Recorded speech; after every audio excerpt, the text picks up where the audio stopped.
الله من الشيطان الرجيم وما لكم لا تقاتلون في سبيل الله والمستضعفين من الرجال والنساء والبلدان প্রশংসা আল্লাহ তাআলার জন্য দরুদ ও সালাম বর্ষিত হোক মুহাম্মদ সাল্লাল্লাহু আলাইহি সাল্লামের উপরে।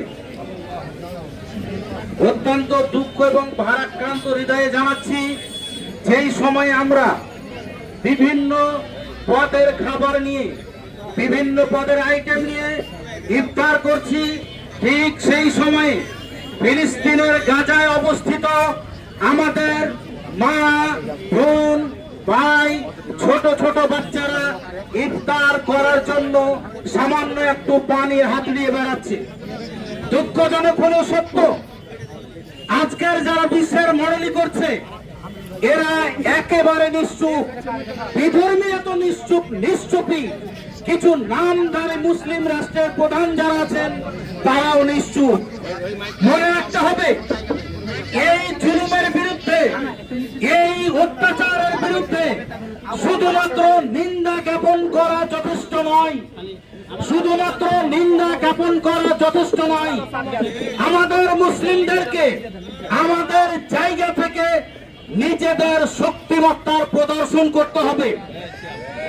অত্যন্ত দুঃখজনক হলেও সত্য, বিশ্বে মাত্র কয়েক লক্ষ ইহুদি, হয়তোবা 60 এর কিছু কাছাকাছি, মাত্র এই কয়েক লক্ষ ইহুদির কাছে 100 কোটিরও অধিক বিশ্বের মুসলিম আজকে আমরা জিম্মি হয়ে আছি।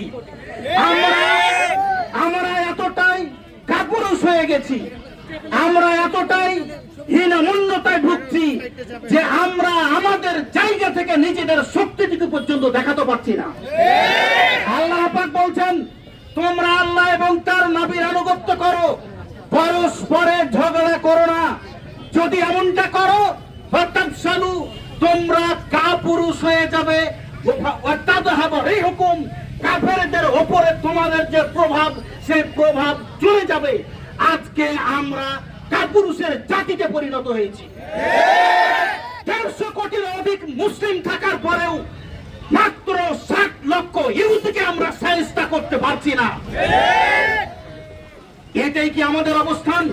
মনে রাখবেন, ফিলিস্তিনের ভাই বোনদের জন্য শুধুমাত্র দোয়া করা যথেষ্ট নয়, শুধুমাত্র দোয়া করা যথেষ্ট নয়, দোয়ার বাইরে আমাদের জায়গা থেকে যেভাবে তাদেরকে সহযোগিতা করার সুযোগ আছে, যদি শারীরিক ক্ষমতা দিয়ে থাকে, যদি আর্থিক ভাবে থাকে, যার যার জায়গা থেকে আমরা তাদেরকে সহযোগিতা করব।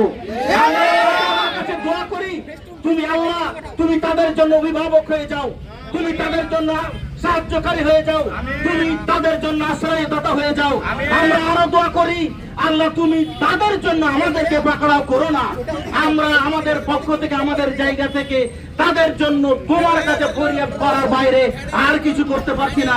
আল্লাহ পাক তাদেরকে সুস্থ রাখুন, আল্লাহ পাক জালেমদেরকে ধ্বংস করুন, তাদের বাড়ি ঘরকে মাটির সাথে মিশিয়ে দিন। আল্লাহুম্মা আমিন।